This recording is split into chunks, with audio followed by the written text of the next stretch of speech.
And here is your starting grid for the race-depot.com at the Glen. Kevin King, the number 29 machine with a 1:15.486. That is a hot lap there for the 29 machine, taking the pole on the first position. 26 up, Steve Sheehan with a 1:15.621 outside front row. Inside second row, the number 45 of John Prather taking away third position. H. Donovan, the 14 machine, in fourth. And the number 13, a name I called out earlier on, Ricky Harden, rounding off your top five. Tim? Steve Minson, the number 96 machine, will start in 6th. 7th belongs to the 38 machine of Chris Main. 8th, your points leader, the number 11 of Brad Davies, will start 8th. 9th belongs to Ryan Howard. Rounding out your top 10 is James Bowser Jr.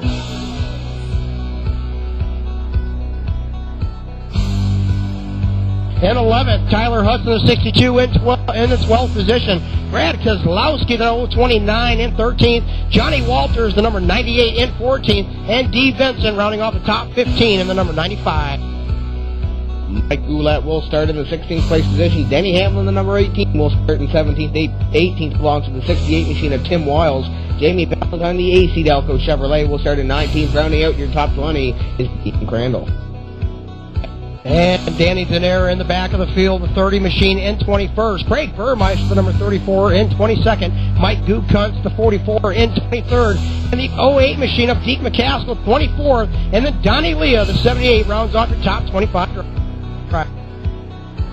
Back in provisional land, the number 3 machine of Dale Earnhardt Jr. Last driver to take time on the racetrack, Joe Beasley, Bill Dorsey, Randy Yoakum. I do believe Mike Ramsden, Jim Caudill Jr., Roger Voss, TJ Majors, and I do believe Jason Dorff are also back there to round out this field. I do believe there are 35 drivers on the field ready to take this green flag as they go into turns number 3 and 4, I do believe that would be, as we are about to go racing here at Watkins Glen.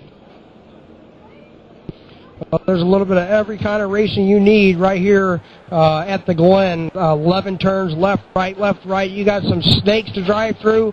And I see Rigotti has joined us out here. Matt Rigotti, one of the drivers over at SHR as well. He likes Watkins Glen. We got a race coming up Thursday here, so it's going to be nice to see how Ricky Harden does with him driving in that league as well. I'm telling you what, Tim Terry, keep an eye on that 13 machine of Ricky Harden. If he can keep a steady head, be a little bit patient, you might see that 13 machine in victory lane tonight. And you talked about some of these drivers at the rear of the field have to come up through the field in order to get to the front of this field. That would be the 17 machine, TJ Majors. You look at Jim Caudill Jr., look at Dale Earnhardt Jr. starting 26 on the field tonight.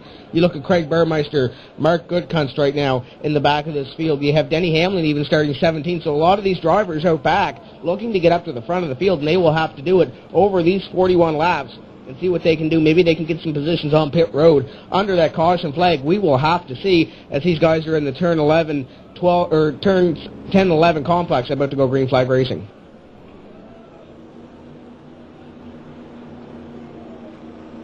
Restart. And then here tonight, right here, in about 3 turns, you're going to see a charge to that very first turn, Tim Terry. Sorry, I got a lot of going.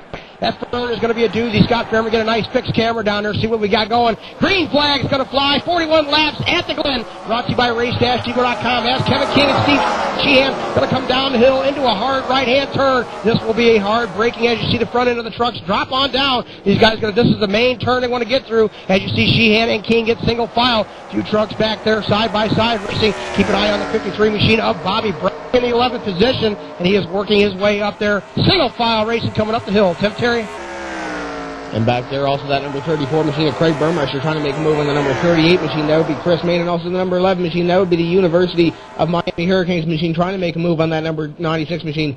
That would be the Steve Minson machine. I do believe that would be running in the 96 machine, trying to get back up there as they go through the bus stop right there right now. That number 38 machine of Chris Main trying to get past that number 96 machine. Those guys are battling for that position. That would be the 7th place position on the racetrack. Well, Joe, thank you very much. I have caught up with the number 18 machine of Denny Hamlin. Denny, you know what? Tough break, buddy. We've seen you coming through those rumble strips. The rear end came around on you. A complete 360, and then black smoke. That can never be good, but what happened? I just got loose, worked my way in the top 10, and I really suck really bad on road courses, so I was just hoping to finish, but oh well. I mean, I didn't come there to run top 10. You know, I was running as hard as I could every lap and ended up crashing. Matt, tonight, lap 20, we'll be hitting a mandatory yellow flag with a four-tire stop. Is that pretty much accepted by the league, or just a rule set by Denny, or what do you think about the format they're running? Whatever gets it over the fastest is I'm in favor of. So luckily there's no yellows, so this thing will be over in an hour or so. So pretty happy about that. Well, Denny, off the topic of this race here, I did catch your name earlier today on some news brought on the Sim World.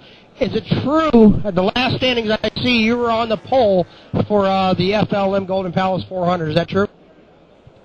Yeah, ended up winning the pole for that. I think this is their third year running that race, and this is the third year in a row I've won the pole. So been perfect there. Just we won the first year and got crashed out last year. So got a great setup for race trim for this year. So don't look to finish any worse than first. It's the third year for SRN, too. We've covered all three of those, so it's going to be good to see you once again. Starting on the pole at California with the FLM 400, that would be on the 18th of December. And, Denny, look forward to seeing you on California, but not a great night tonight at the Glen. But I'll tell you what, taking away the title of the FLM 400 has got to make up for that. Yeah, definitely. We'll... Definitely looking forward to that and all the rest of the DMP races. Green flag racing just started, and then looks like that 029 car got a little excited and hit the 14 car. The 14 car went flying, and before you know it, cars are everywhere. Earnhardt Jr. is involved in that one, and looking at the rest of the field involved there, we have at least 10 trucks involved in this huge pileup in the front. The number 11 has barely escaped it. The 98 car was damaged. Look for a lot of retirements on pit road. Back to you guys. As you said, we have a few retirees in the back of that racetrack. Of course, the number 14 of Harry Donovan retired. The number 42 machine of Ryan Howard out of the race. Dale Earnhardt Jr. electrical problems for the number 3 machine on the racetrack. He is one lap down right now on the racetrack, seeing if they can get that number 3 machine back out on the racetrack. TJ Majors, a gearbox problem, putting the number 17 behind the wall right now. And we have a few more retirees back there, I do believe. Well, I'll tell you what, let's take it down trackside. I believe Joe Cortez has caught up with Brad Keselowski. And, Joe, what do you got, bud?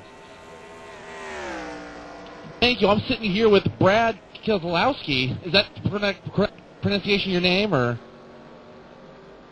Yeah, it's Keselowski. All right, didn't want to hack it there. What happened in the inner loop there? It looks like you just got a little loose. That was that. Well, I was overcharging the corner trying to make up for all the damage I got off that restart. Kind of an unfortunate deal. It looks like Kevin went and then stopped, and we all checked up. It's one of them deals. Just got to be prepared for it, and I guess I wasn't ready for it. Now, speaking of the tire situation, we understand this racetrack is hard on tires just because it's a road track and you've got 14 turns to negotiate. Were tires really a big issue for your truck today? Oh, definitely. The braking is what hurts them the most. If you lock them up, that really kills it. The first segment there, I was just trying to save my tires and be there for the second segment. And I had that kind of worked out. It came off a pit road fit and was in really good shape. And unfortunately, I didn't get a chance to show what I had in that second half. Right. Now, speak about the rest of the season really quickly. Anything you're looking forward to as far as the rest of the season goes or after this race? You know, I don't even know. I take it race by race and just worry about it as they come. I look forward to the tracks like Atlanta with the trucks. I felt like I ran really strong there, and them kind of tracks are a lot of fun. Absolutely. Well, tough break for you, Brad. Thanks for joining us. Back to you guys in the booth. Takes off. Just a tough break for him. Looked like he had a fast truck tonight, Brad. What is the atmosphere out there? How'd I do? Oh, Brad's already gone. Okay, Scott Fairman's already dragged him out. Brad, I just want to know, what were you thinking when that carnage was going on in that restart? What was going through your mind? I mean, there was trucks everywhere. Well, I thought I must have screwed it up, to be honest. That's the first thing I thought. I'm looking at the replay right now. You can probably hear it.